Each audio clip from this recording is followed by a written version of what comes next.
What if I told you your entire life is being controlled by something you barely understand? Not your job, not your boss, not your parents, not even society, but your mind. A wild, chaotic machine, always reacting, always thinking, always whispering thoughts you never asked for. You want to focus, it gets distracted. You want to stay calm, it spirals into anxiety. You want to break free, but it pulls you back. You are not in control. Your emotions decide what you do. Your impulses run the show.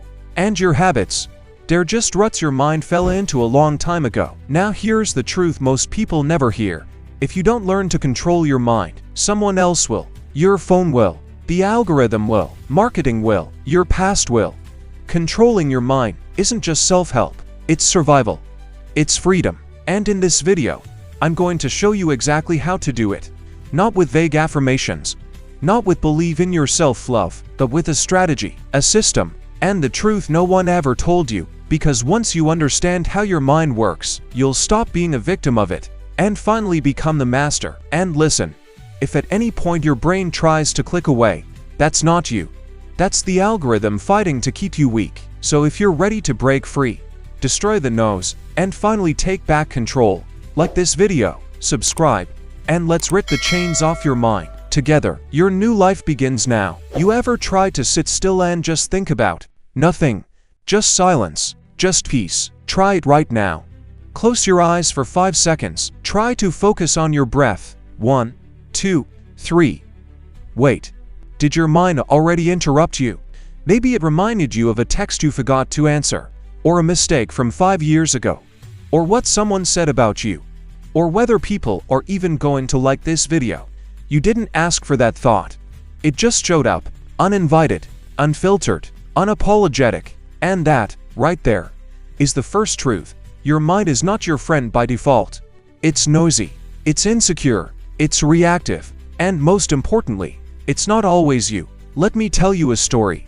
A friend of mine, let's call him Dylan, was absolutely brilliant, straight A student, creative, funny, had everything going for him, but his mind, a war zone. Every time he tried to start something, a project, a conversation, a dream, his brain would sabotage him. They're gonna laugh at you. You're not good enough. Why even try? And the worst part? He believed it, because when a thought comes from inside your own head, it feels like the truth. But here's the twist Dylan finally realized, and it changed everything for him. Not every thought is true. Not every thought is helpful. Not every thought is yours. Let me repeat that. Not every thought in your head is your voice. Some thoughts are echoes of your past, of what your parents said when they were angry, of what society said when it tried to label you, of what bullies whispered when no one else was watching. And the more often you hear them, the more your brain starts building walls around them, until they become beliefs. And beliefs control everything. So if you've ever said to yourself, I can't focus, I'm just not a confident person, that's just how I am, you've probably been hypnotized by your own unchecked thoughts. Now let's make this real. Ever seen a toddler scream in a grocery store? They want candy. Mom says no. The kid loses it, screaming, kicking, right in the face like the world's about to end. Now imagine giving that toddler the keys to your car, letting them decide where you go, what job you take, what relationships you get into. Ridiculous, right? But that's exactly what most of us are doing. Letting our untrained, toddler-like mind make the most important decisions in our life. Reacting instead of responding, overthinking instead of observing, panicking instead of pausing. Here's the cold truth. If you don't learn to observe your mind, you'll become a slave to it. So let's talk practical now, because philosophy is cute, but I know you came for the real. Here's the first discipline you need to build: the observer mindset. Sounds spiritual, but it's actually neurological. Your brain has a part called the prefrontal cortex, the CEO of your mind, the part that makes rational decisions, sees the big picture, and resists emotional impulses. But most people never use it. They live entirely from the amygdala, the panic button, the survival mind, the part that says fight or flight every 5 seconds. So how do you activate the observer? Here's a technique so powerful, it literally rewires your brain over time. It's called label and let go. Step 1. When a thought arises, label it. Just say what it is. That's anxiety. That's insecurity. That's my fear of being judged. That's my ego wanting validation. This takes the thought out of the shadows and puts it on the table. Step 2. Don't argue with it. Don't analyze it. Just let it pass like a cloud. Say, "Thanks, brain. Not today." Because when you argue with thoughts, they grow stronger. But when you observe them, without resistance, they lose power. It's like this. Imagine a crazy guy on the street yelling nonsense. If you stop and argue with him, now you're the one looking crazy. But if you just keep walking, he becomes background noise. Your thoughts are the same. The second technique is called mind scheduling, and I use this personally every single day. Here's how it works. You don't let your thoughts hijack you whenever they want. You set specific times of day where you're allowed to think deeply about certain problems. For example, worrying about money, 10 o'clock to 10:15. Obsess about your ex, 7:30 p.m. sharp. Set a timer. Overanalyze that awkward thing you said. Journal it at 4 p.m. and move on. It sounds crazy until you try it, and suddenly your mind stops interrupting you at random. Why? Because it knows it has a scheduled time. And your brain, when trained right, respects structure more than you think. Let me give you a quick challenge. For the next 24 hours, every time you get a negative or anxious thought, don't believe it, just label it, observe it, and schedule it. If it keeps coming back, you'll be shocked how quiet your mind can become. But don't mistake quiet for weak, because once the no settles, the real you begins to speak. And the truth is, you're not broken, you're not weak, you're just untrained. Just like a wild horse can be tamed, just like a messy room can be cleaned, just like a muscle can be built, your mind can be trained. But here's the prize. It takes work. This isn't a one-day hack. This is a lifetime art form. But imagine what happens if you master it. You stop reacting, you start choosing, you stop spiraling, you start building, you stop overthinking, you start living. And if you're still watching, you already took the first step. You're not here for passive motivation, you're here for power. So take 2 seconds, hit that like button if your mind's ever lied to you, and subscribe, because in the next chapter, I'll show you how to reprogram your internal voice and delete the lies that have been holding you back for years. Let me ask you something raw. If your best friend talked to you the way you talk to yourself, would you still be friends? Would you let them call you lazy, tell you you're not good enough, mock you for trying, interrupt your dreams with doubt and fear? No, you'd block them, you'd walk away. But when that voice lives in your own head, you let it speak. Every damn day, that voice is shaping your identity, sentence by sentence, insult by insult, until you start thinking it's just you. But here's the truth that cracked my brain open the first time I heard it. The voice in your head is not the narrator of truth. It's the echo of your programming. Let that sink in. Most people don't realize they're living in a mental operating system they never chose. It's like waking up one day and realizing you've been using Windows 95 your whole life, and everyone else secretly upgraded. But instead of code, your mind was programmed with stories. Stories from your childhood, from your teachers, from trauma, from moments you barely remember, but that shaped everything. Let me show you what I mean. Back in school, I was terrified of raising my hand in class. Not because I didn't know the answer, but because one time, in 3rd grade, I got laughed at for mispronouncing a word. One time. But my brain didn't treat it like a moment. It treated it like a threat. It recorded that scene like a security camera. The looks, the laughs, the embarrassment, and it turned that memory into a program. Don't speak up, don't look down, stay quiet, stay safe. And every time I got close to breaking that rule, my inner voice screamed, "You'll mess it up again. They'll laugh at you." Here's the scary part. I believed it for over a decade. That one moment shaped 10 years of silence. Now pause. Think. What's your program? When you look in the mirror, what does your voice say? When you fail at something, what story plays in your head? When you try to love yourself, what interrupts you? You see, most people live their whole lives obeying invisible scripts. I'm just not creative. I'm not attractive. I'm bad with money. I always mess things up. Who told you that? And more importantly, why did you agree? Now, here's where we get tactical, because rewiring your mental script isn't about positive thinking. It's about mental interrogation. I call this the inner courtroom technique. Here's how it works. Step 1. Catch the thought. You say, "I'm not smart enough." Step 2.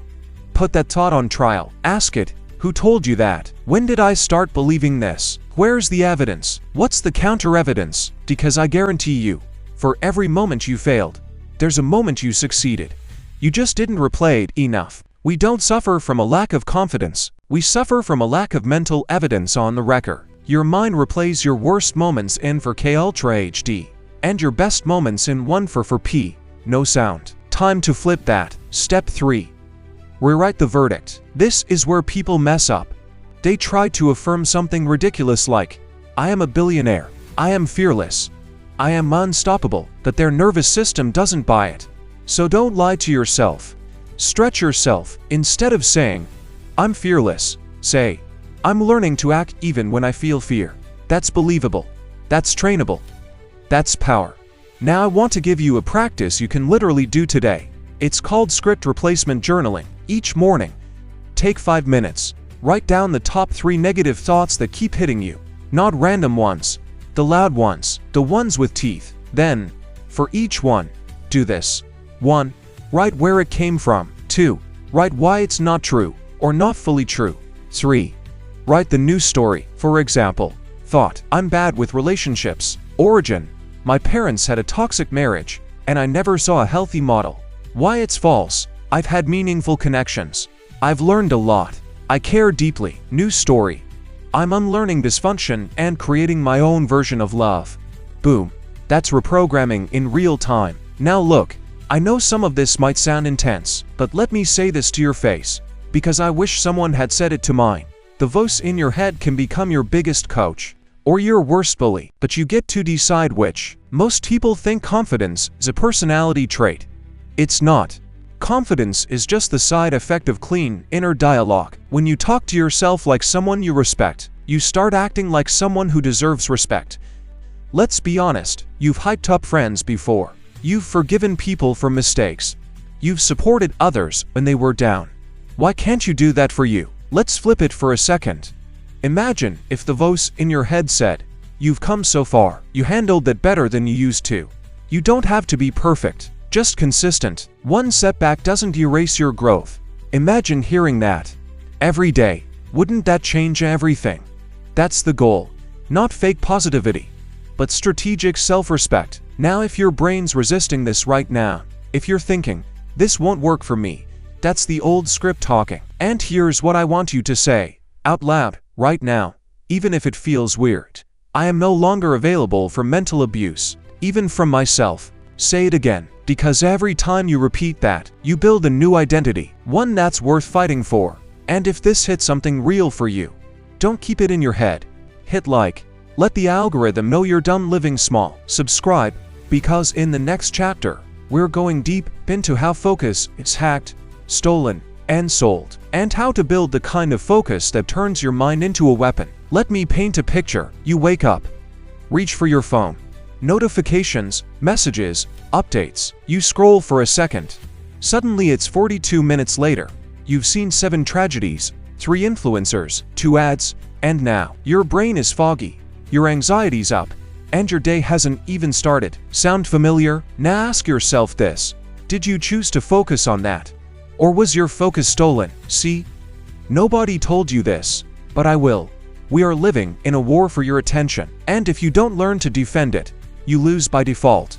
Let me break it down. There are billion-dollar companies whose entire business model is based on turning your mind into a distracted, impulsive, anxious mess. Not because they're evil, but because that's what pays. Every time you hesitate, they profit. Every time you get overwhelmed, they profit. Every time you start something and never finish, they profit. They've studied your psychology. They know how long to delay a like. What colors make your dopamine spike? What sound makes you stop scrolling? You think you're the user, but you're the product. Let me tell you what happened to my friend Olivia. Brilliant girl, studied neuroscience, wanted to write a book. She had the outline, the concept, the time, everything lined up. But every time she sat down to write, her brain itched. Not physically, mentally. It was like there was a phantom hand constantly reaching for her phone. She'd write one sentence, then check Instagram, delete it, rewrite it, check again. 2 hours later, no writing done, mind exhausted, self-esteem destroyed. Sound extreme? Now multiply Olivia by 1 billion, because that's what's happening. worldwide. Your focus isn't weak. It's been rewired, and the longer it stays scattered, the harder it becomes to think deeply. And without deep thought, no creativity, no breakthroughs, no real self-awareness, just noise, reaction, drifting. So let's get real. If you want to control your mind, you need to take back the most valuable currency you have: your attention. Here's the first principle. Focus isn't something you have, it's something you train. It's a mental muscle, and if you haven't trained it lately, of course it feels weak. So let's hit the mental gym. Exercise 1. The focus sprint. Pick one task. Set a 25-minute timer. Phone on airplane mode. No music, no background tabs. Your job is simple. Focus on one thing for 25 minutes. No checking, no bouncing, no exceptions. At first, your brain will rebel. It'll scream. Just one notification. It'll invent random thoughts. Did I lock the door? What if I forgot to email that guy? That's normal. That's withdrawal, because your mind is detoxing from dopamine abuse. Finish the sprint. Take a 5-minute break. Do it again. Repeat that for times and you've got what's called a deep work block. This alone can double your productivity. Today. Exercise 2. The dopamine fast. Now this one. Brutal, but powerful. For one full day to 24 hours. No social media, no YouTube, no Netflix, no junk food, no overstimulation. Just you, your mind, some boring stillness, and real life. Walk, read, write, breathe, think. And here's what happens. At first, your brain goes insane. It panics, gets bored, craves hits. But then, something unlocks. You start hearing yourself again. You start noticing things you forgot you loved. You realize how much of your inner chaos was never yours to begin with. This one day can reset your entire nervous system. And when you come back, social media feels like junk food. You feel the manipulation, and it gets easier to say no. Let's zoom in on the signs. You've got a neurotransmitter in your brain called dopamine. It's not the pleasure chemical. That's a myth. Dopamine is about anticipation, the chase, the craving, the pull. When you scroll fast content, TikToks, Reels, Shorts, your brain fires off rapid dopamine spikes. But each spike lowers your baseline, meaning, over time, nothing feels satisfying anymore. Food tastes bland, books feel boring, real conversations, too slow. You become a stimulation junkie, and that's the death of focus. So how do we fix it? You rebalance your dopamine system, and that means two things. 1. Reduce cheap dopamine. Unfollow accounts that make you feel like trash. Mute notifications. Set app limits. Uninstall the ones you keep clicking without thinking. 2. Increase earned dopamine. This is the good stuff. The dopamine you earn through effort. Through delayed gratification. Write a page. Go to the gym. Read 10 pages. Meditate 10 minutes. Clean your space. Your brain starts learning. Oh, we don't need chaos to feel good. We just need to show up. Now let's get spiritual, but not soft. There's a reason monks and masters emphasize silence and solitude.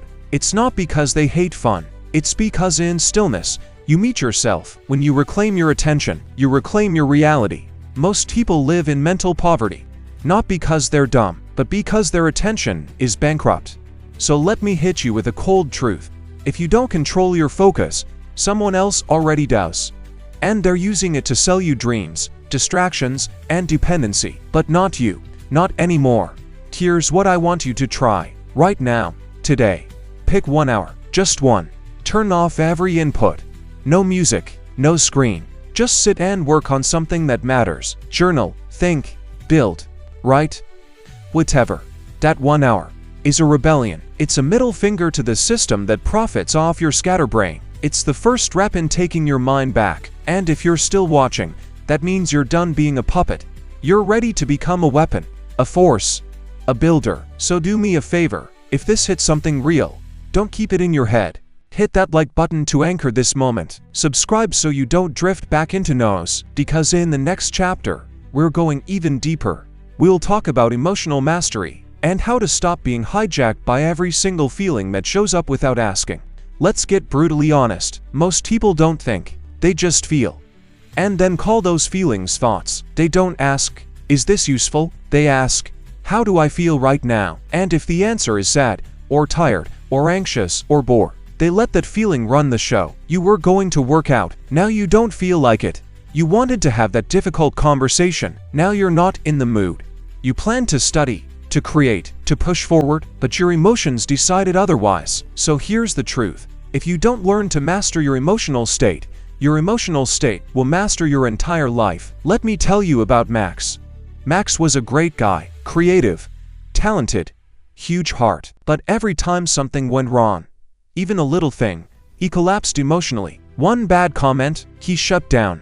One mistake, total spiral. One piece of resistance, days of depression. His life wasn't shaped by his actions, it was shaped by his reactions. Until one day, he asked a question that changed everything. What if I didn't take every feeling so seriously? And that is where the transformation began. Because here's the truth no one teaches us in school. Your emotions are real, but they're not always relevant. Your brain is still wired like you live in the jungle. It doesn't know the difference between a tiger and a text message. So when someone ghosts you, your nervous system freaks out like you've been abandoned by the tribe. When someone criticizes you, your body reacts like you're being physically attacked. But guess what? You're not in danger, you're just uncomfortable. And that's not a crisis, that's a signal. Let's break this down. There are 3 layers to mastering emotion. Layer 1. Recognition. Most people don't even know what they're feeling. They just act it out. They snap at people and call it stress. They procrastinate and call it tired. They doom scroll and call it bored. But behind every action is a hidden emotion. Your job is to pause and name it. I feel angry. I feel insecure. I feel disappointed. I feel lonely. Why does that help? Because naming an emotion pulls it out of the limbic system, the emotional brain, and brings it into the prefrontal cortex, the logical brain. And when you name it, you own it, instead of it owning you. Layer 2. Interpretation. Here's where people go wrong. They don't just feel something, they add a story. They don't just feel anxious, they say, "This means I'm failing." They don't just feel sad, they say, "I'll never be happy again." The story is what kills you. So when emotion hits, ask, what am I making this mean? Because sometimes anxiety is just your body asking for water. Sometimes sadness is your brain processing something old. Sometimes anger is your nervous system saying, "This isn't fair. Fix it." Not everything you feel needs to become a whole movie. Treat emotions like weather. You don't panic when it rains. You get an umbrella. Same thing here. Oh, it's anxiety weather. Time to breathe. Oh, it's anger weather. Time to set a boundary. Neutralize the story. Own the signal. Layer 3. Regulation. This is where the power is. Because once you've named and reframed an emotion, you need tools to actually shift it. Here are 3 I use, and they work fast. 1. Physiology. Override. Your body tells your brain what to feel, not the other way around. Change your posture. Change your state. If you're slouched, shallow breathing, face down, you're telling your brain to feel like crap. So stand up. Shoulders back. Deep breath. Move. Walk. Do push-ups. Jump. Shake. Motion changes emotion. I'm not saying you can solve trauma with a push-up, but you can shift your current chemistry in 60 seconds. 2. Emotional rehearsal. This one's ninja level. Take the emotion you want to feel.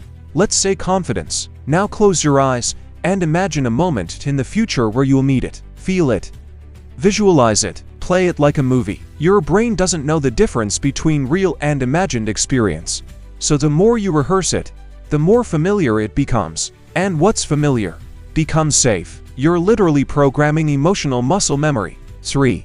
The 90-second rule. Neuroscience. Time when you feel a strong emotion, anger, fear, panic, that chemical reaction in your body only lasts 90 seconds. Unless you keep feeding it. Most people feel a wave of anxiety. Then think about it, analyze it, obsess over it, and stretch 90 seconds into 3 days. But if you just breathe, ground yourself, and don't react, you can ride that wave and come out clean. I've done it mid-panic attack. No thoughts, no judgment, just observation. And after 90 seconds, clarity. Now let's get real again.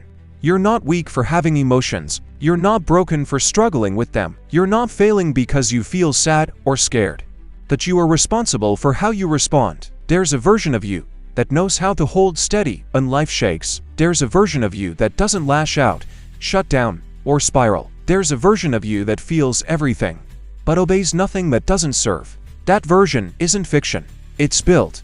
one rep at a time. So here's your challenge today. Next time you feel overwhelmed, pause, name it, challenge the story, move your body, and wait 90 seconds. That one moment of power might save you a month of regret. And if you felt this in your soul, if you've been controlled by your emotions for too long, then you already know what to do. Like this video, subscribe, because in the next chapter, we'll unlock the hidden laws of identity change, and why your mind always snaps back to your old self, unless you rewire the code underneath. Let me hit you with a brutal truth. You will always act like the kind of person you believe you are, not who you want to be, not who you pretend to be, who you believe, deep down, in your nervous system, in your bones, that you are. If you believe you're lazy, you'll sabotage every productive streak. If you believe you're broken, you'll reject anything that smells like healing. If you believe you're unworthy, you'll destroy love before it can settle. And the worst part? You won't even notice you're doing it. Because the brain doesn't like change. It likes consistency, even if that consistency is pain. Even if that consistency is misery. Let me tell you about Marcus. He used to be 300 pounds, got bullied, mocked, hid from the world. Then, one day, he snapped, changed his diet, trained like a madman, dropped 100 pounds, built a new body. But guess what? He still walked like he was invisible, still wore clothes 3 sizes too big, still said sorry before speaking, because deep down, Marcus wasn't a fit man. He was still the fat kid in his mind. His identity never caught up to his progress, and within a year, he gained it all back. That's when I realized something that changed the way I see the mind forever. You don't rise to your goals, you fall to your identity. You can set goals, stack habits, repeat affirmations, but if the core script in your mind says, "I'm not that guy," your brain will pull you back like a rubber band. It will forget your motivation. It will make excuses. It will exhaust you until you give up. Not because you're broken, but because you're in conflict with yourself. Now let's zoom in on the psychology. Your brain has a mechanism called self-image preservation. It's a primitive system designed to keep you the same, because same means safe. That's why when you try to change, your brain interprets it as danger. Trying to get rich, your mind whispers, "That's not who we are." Trying to be confident, it says, "You're faking it." Everyone sees through you. Trying to quit something toxic, it pulls you back with, "You've always been this way." And you wonder why it's so hard. You're not just fighting habits, you're fighting the entire blueprint of who you think you are. So how do we break it? With a method I call identity engineering. It's not mindset, it's not motivation, it's root-level neuroreprogramming. Here's how it works. Step 1. Name the old character. Your old identity isn't just you, it's a role you've been playing. So name it. Make it real. Make it separate. My old self was the invisible one, always hiding, always pleasing. My old self was the hustler, always working, never resting, dying inside. My old self was the victim. Everything happened to me, never for me. This step is crucial, because once you name the identity, you can talk to it, you can confront it, you can leave it behind. Step 2. Write the exit letter. Get a notebook, and write a letter from your current self to your old identity. Example: Dear victim me, I get it. You were protecting me. You were scared. You did what you knew, but I don't need you anymore. I don't want to live from fear, from shame, from survival. I want to build. I want to breathe. I want to lead. So I'm letting you go, with respect, but with finality. This isn't woo-woo. This is neural disassociation. You're breaking the link between your current mind and your past identity. Step 3.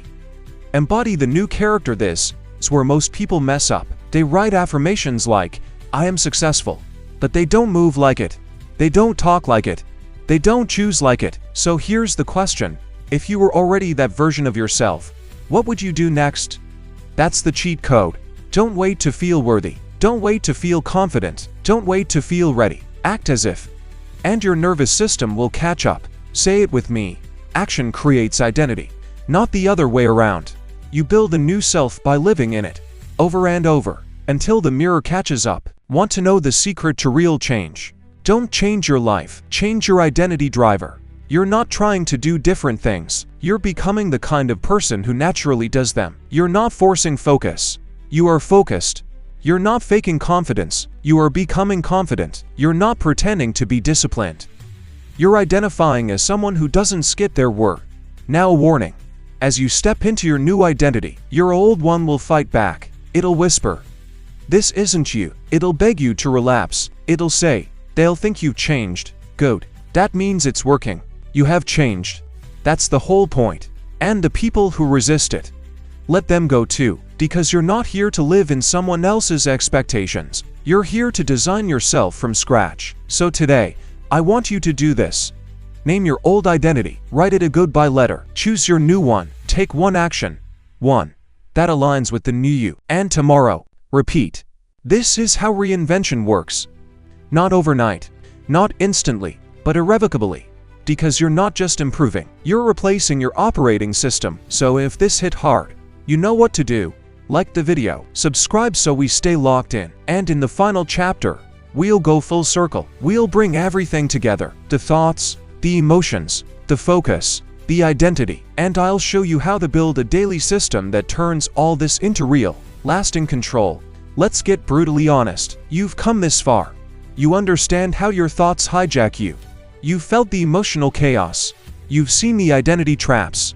You've heard the theory. But theory doesn't change lives. Systems do. So here's the final piece. The one most people skip. You don't just understand the mind. You command it. Daily. Because here's the truth. The mind you wake up with in the morning is not your friend. It's anxious. It's lazy. It's reactive. It's hungry for dopamine. And if you don't intervene early, it will run the whole day on autopilot. Scrolling, stressing, quitting, numbing, wasting. So we need a protocol, a battle plan, one that rewires your mental state every single day before life pulls you into the chaos. Let me introduce you to something I call the mind control morning. It's not a routine. It's not a bunch of guru hacks. It's a mental reprogramming sequence that takes 30 minutes, and once it becomes part of your system, you become unstoppable. Let's break it down. TART 1 to 5 minutes of thought purge. A. Mental vomit first thing in the morning. No phone, no music, no food. Just you and a notebook. Set a timer for 5 minutes, then write, without stopping, everything that's on your mind. Everything weird, anxious, angry, ugly. No filter. I feel behind. I don't want to do anything today. I'm scared I'm wasting my life. Why does no one see me? I hate that guy who left that comment. What if I fail again? What if I never make it? Let it out. Don't solve. Don't judge. Just vomit the chaos onto the page. This clears the static. It deactivates the emotional loops. It gives your rational brain a chance to breathe. And more importantly, it proves one thing. You are not your thoughts. You're the one watching them. This is the first act of control. TART to -10 minutes of mind installation priming. Now that the nose is out, we install what we want to become. How?